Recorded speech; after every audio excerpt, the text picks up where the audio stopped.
दीपक में ऐसा चमत्कार आपके साथ भी हुआ है क्या? हुआ है तो आप भी हमें ज़रूर भेजना अपनी आकृतियाँ बाबा का आशीर्वाद इंस्टा आईडी पर और हमारे व्हाट्सएप नंबर पर। जब भी ऐसी आकृति अगर आप पर बन जाती है, ऐसा चमत्कार जिसमें पूर्ण रूप से गदा का रूप बन रहा है, माता रानी का स्वरूप बन रहा है, पूरी ज्योति को माँ ग्रहण कर रही है, ये अद्भुत चीज़ें जब होती हैं हमारे साथ, इसका मतलब देवी शक्ति बहुत कृपा दे रही है।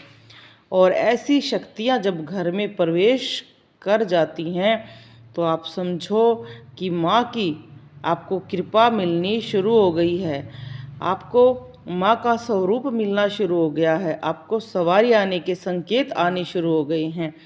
जब भी आपके दीपक के साथ ऐसा कुछ हो तो खुशी से झूम उठें और ऐसी आकृति बनना, ऐसे लहराना और इतना भव्य रूप माँ का देखना, ये एक चमत्कार से कम नहीं है।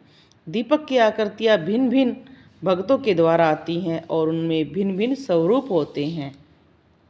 हम सभी की आकृतियाँ देखते हैं, उनमें कुछ न कुछ जो भक्ति है वो सबकी अलग अलग होती है और आकृतियाँ भी कुछ न कुछ अलग होती हैं, कुछ मिलती हैं।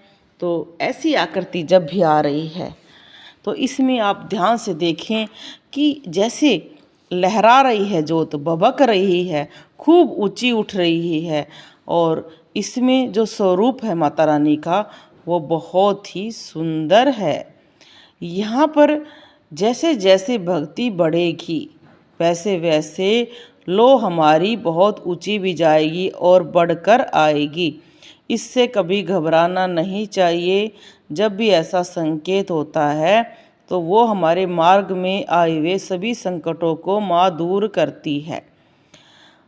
अगर ऐसी आकृतियाँ बने हैं ऊपर से उसमें धुआं निकल रहा है तो कोई डरने वाली बात नहीं है।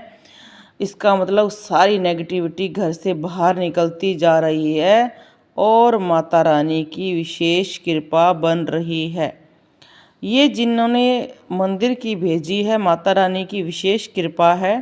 पर एक बात ध्यान से देखें, इनसे ये बात आप मुझे रिप्लाई करके ज़रूर बताना। आपने जो गणेश के साथ अगर लक्ष्मी माता बिठा रखी है तो उनको एक ही चुन्नी नहीं उड़ा सकते हैं।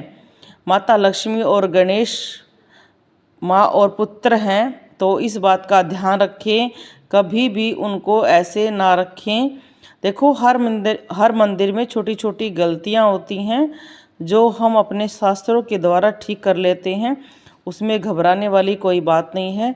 अब जैसे मैंने इनके मंदिर में बड़े ध्यान से देखा है तो गणेश जी और शायद मुझे जो दिख रहा है माता लक्ष्मी का इन्होंने एक साथ लगाकर एक ही चुन्नी उड़ा दी है।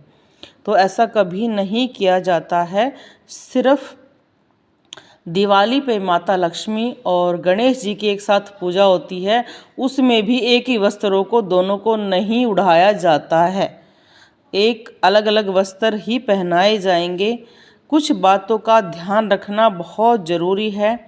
जब भी हम पत्नी को स्थान देते हैं तो वामंगी कहा जाता है, तो वाम अंग में पत्नी विराजती है, इसलिए कभी भी जोड़े के रूप में हमें पूजा करनी है तो माता लक्ष्मी की विष्णु भगवान के साथ करनी चाहिए। इन्होंने विष्णु भगवान पीछे बिठा रखे हैं। तो मंदिर में ऐसी गलतियां कभी ना करें। जय माता दी का जयकारा लगाएं।